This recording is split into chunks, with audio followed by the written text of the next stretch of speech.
Olá, queridos amigos aqui do Marco. Estamos de volta no nosso segundo bloco, conversando hoje sobre o autismo, nível suporte 3, com a nossa Cristiane Benique, que é mãe, que é arte terapeuta, né? Uma pessoa bastante engajada nesse trabalho. E nós estamos conversando anteriormente e falando, né, sobre a condição, sobre que autismo não tem cura, que não é uma doença, é uma condição.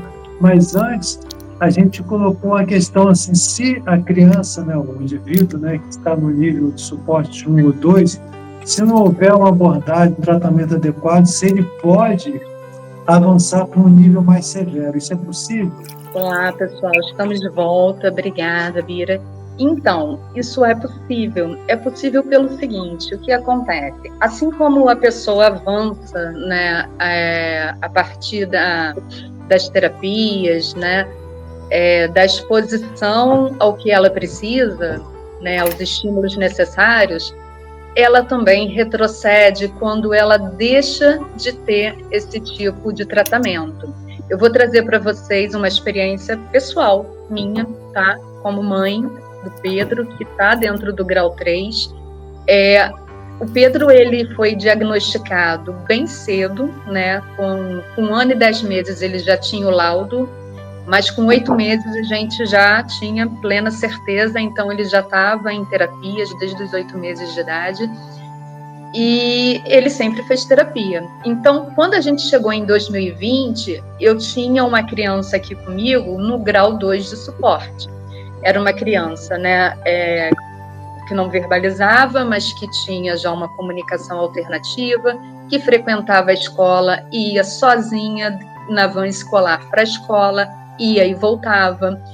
Ou seja, era uma criança que tinha uma vida totalmente funcional. Fazia escola de circo, tinha vários amigos, interagia no parquinho. Era uma criança como outra qualquer, lidando com as dificuldades dela do dia a dia. Com a vinda da pandemia, ele ficou 2 anos em casa sem terapia. A gente teve muito medo, né, dessa questão da Covid. Ele tem uma imunidade mais baixa, então a gente ficou com medo da exposição ao vírus, de acontecer alguma coisa. E até que se tivesse uma vacina, a gente resolveu que não, que a gente ia interromper. E o que nós fazíamos? A gente fazia terapia online com ele. As terapeutas colocavam a demanda e a gente desenvolvia com ele dentro de casa. Mas a gente sabe que, né, casa é um outro ambiente. Casa não adianta, né? Você pode ser até terapeuta e mãe, mas do seu filho você vai ser somente mãe, você não vai ser terapeuta, tá? São funções distintas, espaços distintos. Importante você falar isso, hein? Não dá para ser, né? Não dá. Exatamente, porque a gente tem a nossa profissão, claro, né? Mas a gente não tem que viver a nossa profissão dentro da nossa vida familiar, né? Na sua família você falar isso, muito importante. Sim, e nem tem o mesmo efeito, não é saudável para a pessoa, né, para a mãe, que é também profissional, porque ela não tem que viver uma função que não é dela, ali naquela relação, e também não é saudável para a própria criança que está ali, porque a relação da mãe com o filho é uma, e a relação do terapeuta com a criança é outra. Então, as respostas que ele produzia em terapia, presencialmente, ele não estava produzindo dentro de casa. E aí, assim, fizemos o que foi possível dentro das circunstâncias. No entanto, aquilo representou um gap, uma ausência, uma lacuna absurda para o Pedro, que hoje, 5 anos depois, eu ainda não consigo fazer com que ele frequente a escola diariamente. Eu ainda não consigo fazer com que ele vá de transporte escolar para a escola, porque ele não permanece simplesmente mais no ambiente. Então, assim, o tempo dele na escola hoje é de 15 a 20 minutos. Isso é o que ele consegue, porque ele mudou a relação dele com os sons. Antes o Pedro não se incomodava com barulho, porque, assim, como eu coloquei, o autismo ele é um espectro, né? Então, dentro desse espectro, cada pessoa vai apresentar determinadas características e dentro da intensidade dela. Outra pessoa vai apresentar outras características e dentro da intensidade dela. O Pedro não tinha problema com barulho. O Pedro amava carnaval, saía com a gente, ia para bloco, ficava em bateria. era uma criança tranquila. Hoje ele não consegue, ele não suporta o barulho da criança gritando, ele não suporta o barulho da cadeira arrastando, e a gente que, né, sabe como é o ambiente escolar, é isso o tempo inteiro, né? A escola é criança, é carteira, e ele não fica mais do que 15 minutos. E então, assim, hoje ele depende da gente para levá-lo e para trazê-lo, porque ele também tem algumas questões, e aí está relacionado ao crescimento dele mesmo, que ele entende que ele pode descer a qualquer momento do transporte, a hora que ele quer descer, que não era uma realidade lá em 2020, né? Ele não tinha esse tipo de pensamento. Então, assim, o autismo tem questões que vão surgindo naturalmente dentro do processo dele, porque é uma pessoa em desenvolvimento, era uma criança ontem, hoje é um adolescente, então as demandas são diferenciadas, né? O que eu lidava lá atrás não é o que eu lido hoje, mas existem questões que eu lido hoje em função da ausência de terapia que ele teve lá atrás. E aí ele teve perdas que foram muito significativas e que hoje a gente ainda não conseguiu recuperar. Então, hoje eu posso dizer que eu tenho uma criança dentro do nível 3 de suporte, não 2, como eu tinha lá atrás, né? Então, a gente tem que estar muito atento a essa questão da estimulação dentro do autismo. Obviamente, respeitando os limites da pessoa, da criança, do adolescente, do adulto, né? Porque eu também não sou a favor, nunca fui, aquela super exploração da criança, uma quantidade absurda de carga horária de terapia. Não é isso. Não é quantidade, é qualidade. Então, é o tempo que aquela pessoa consegue ficar ali desenvolvendo aquela prática que ela precisa desenvolver. Deu o limite dela, acabou, pode tirar. Porque não tem nada que vai acontecer dali para frente que vai ser produtivo. E aí, qual é a ideia? Que com a terapia e a constância desse processo, esse tempo, esse limite da pessoa vai aumentando naturalmente, né? Então, hoje a gente, por exemplo, trazendo novamente para a minha experiência como mãe, a gente faz esse trabalho com o Pedro, junto com a escola, que é de ir, aos poucos, ampliando esse tempo dele de permanência. Então, assim, tem dias que ele está bem, ele consegue ficar 1 hora. Tem dias que 15 minutos ele não suporta mais estar ali. Então, assim, tem que se observar essas alternâncias que têm relação também com o dia deles, né? Como é que eles acordaram, né? Se a gente, às vezes, acorda, né, bem e outro dia nem tanto, quanto mais eles, né? Que tem uma série de questões realmente relacionadas ao externo e ao interno o tempo inteiro. Então, assim, eu acho que é muito importante esse olhar pro humano, né? A gente, quando pensa uma pessoa com autismo, a gente não está pensando num transtorno, a gente está pensando numa pessoa. É o primeiro ponto, eu acho que isso a gente tem que se atentar. E aí, nesse sentido, a gente não tem uma fórmula, né? Você vai ter pessoas apresentando diferentes dificuldades e diferentes potencialidades, o que também precisa ser dito, né? Porque a pessoa com autismo tem inúmeros potenciais, inúmeros. Então, assim, é função da terapia também explorar esses potenciais. Desenvolver as dificuldades? Sim, desenvolver as dificuldades. Mas dar luz aos potenciais, porque eles têm, e tem muito. Então, assim, o nosso olhar tem que ser para a individualidade do outro. E aí essa individualidade, ela se apresenta mesmo no dia a dia e ela vai se modificando com o passar do tempo. O que era uma questão lá atrás, hoje não é mais.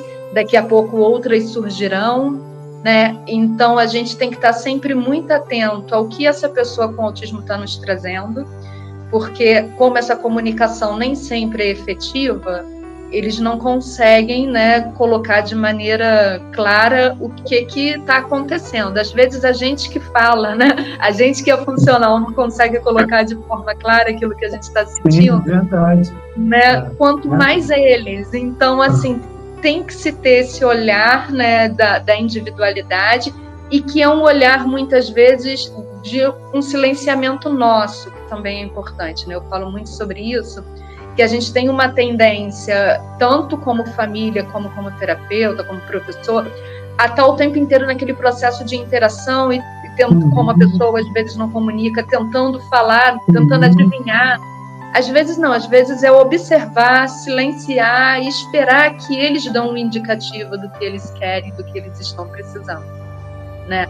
Muitas vezes mora nesse silêncio, nessa pausa, o tempo que eles precisam para processar a informação e conseguir comunicar de alguma maneira, né? Lembrando que o autismo tem um tempo diferenciado, então a fala mais lenta, a fala mais pausada, um tom talvez mais baixo, palavras mais objetivas, evitar frases longas, são coisas que eu sempre coloco, porque essa comunicação ela precisa ser um pouco mais fluida. E aí não adianta, às vezes, eu trazer uma frase gigante que não vai. E aí, se a gente começa a pensar um vocabulário que seja funcional, né, que esteja de acordo com a realidade daquela pessoa, porque existem palavras que estão no cotidiano dela. Então, que palavras são essas? Então, tudo isso dentro do grau 3, né, dentro do nível 3 de suporte, é muito importante. Esse olhar atento para essa pessoa que tem essa dificuldade de comunicar é muito importante. Então, assim, o que é o universo dela, né? Em que contexto que ela está inserida? Quais são as coisas que ela gosta, né? O que ela faz quando ela acorda, depois que ela acorda? Então, esse é um vocabulário que eu tenho que conhecer, porque a partir dele eu consigo criar realmente um link, né? Eu consigo criar uma unidade com essa pessoa. E é necessário que a gente saia realmente do nosso mundo e do nosso universo, né? Eu não gosto nem de usar essa palavra mundo dentro do autismo, porque tem aquela fala que a pessoa com autismo tem um mundo próprio. Não tem, tá? Assim, isso é uma outra coisa que eu acho que a gente tem que desmistificar também. Elas não estão num outro mundo, você não tem que trazê-la para o seu mundo, elas estão dentro de uma sobrecarga. E aí, quando você está sobrecarregado, você não consegue realmente conectar com nada que está no teu entorno, né? A tua sobrecarga, né? Quando a gente está com 1000 coisas na cabeça, a gente acaba fazendo um monte de coisa sem nem se dar conta do que está fazendo, coloca um objeto onde você não sabe onde botou depois. Então, assim, a pessoa com autismo é isso, são muitas sinapses acontecendo ao mesmo tempo, né? Ela não liga e desliga como a gente, né? Ela liga, e aí você tem bilhões de sinapses ligadas ao mesmo tempo. E aí, ou seja, você tem um mundo de informações chegando para ela juntas ali naquele momento. Então, é necessário que a gente faça esse filtro, né, para que a gente tenha uma comunicação de maior qualidade, mais efetiva. É necessário que a gente conheça aquela pessoa, possa fazer uso de uma linguagem que seja do universo daquela pessoa, né, que seja... que tenha uma afetividade, né? Afetividade no sentido do afetar mesmo, que aquela palavra afete aquela pessoa de alguma forma, que ela conheça, né? Que ela esteja inserida naquele contexto. E isso sentindo o tempo dela, né? De maneira pausada, olhando nos olhos. Quanta informação, hein, Cris? Quanta informação. E assim, a gente está chegando aqui no finalzinho do nosso segundo bloco. A gente já deixa para o próximo bloco como é que você vê, diante de tudo que você falou, dessa necessidade, né, que houve, né, esse gap onde, né, o Pedro passou do nível 2 para o 3, falta de assistência, né, concreta, em virtude da pandemia, né, como estão as escolas atualmente nesse sentido de acolher, de dar esse suporte para as pessoas que estão nesse contexto.